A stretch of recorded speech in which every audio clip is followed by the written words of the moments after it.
முதல் வாசகம் இறைவாக்கினர் எரேமியா எழுதிய நூலிலிருந்து வாசகம். அதிகாரம் 3, திருவசனங்கள் 14 முதல் 17 வரை.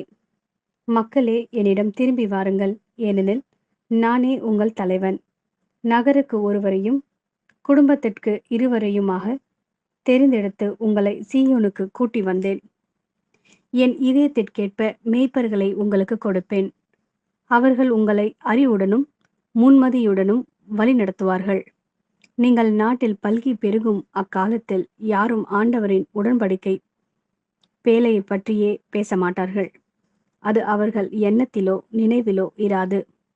அது இல்லை என்று வருந்தி இனி ஒன்றும் செய்ய மாட்டார்கள் என்கிறார் ஆண்டவர். அக்காலத்தில் எருசலேமை ஆண்டவரின் அரியணை என அழைப்பார்கள். ஆண்டவரின் பெயரை முன்னிட்டு எல்லா மக்களினத்தாரும் எருசலேமில் வந்து கூடுவர். தங்கள் தீய இதய பிடிவாதத்தின்படி இனி நடக்க மாட்டார்கள்.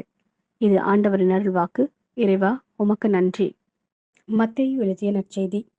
அதிகாரம் 13, திருவசனங்கள் 18 முதல் 23 வரை. எனவே விதைப்பவர் ஊமையை பற்றி கேளுங்கள்.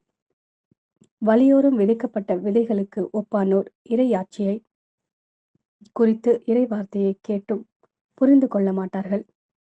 அவர்கள் உள்ளத்தில் விதைக்கப்பட்ட விதைகளை தீயோன் கைப்பற்றி செல்வான். பாறை பகுதிகளில் விதைக்கப்பட்ட விதைகளுக்கு ஒப்பானோர் இறை வார்த்தையை கேட்டவுடன் அதை மகிழ்ச்சியோடு ஏற்றுக்கொள்வார்கள். ஆனால் அவர்கள் வேரற்றவர்கள்.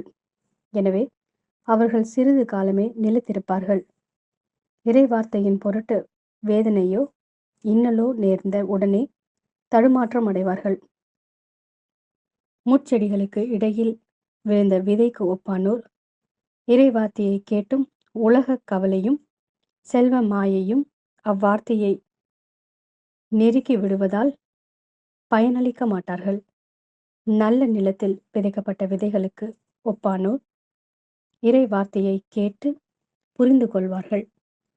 இவர்களுள் சிலர் 100 மடங்காகவும், சிலர் 60 மடங்காகவும், சிலர் 30 மடங்காகவும் பயனளிப்பர்.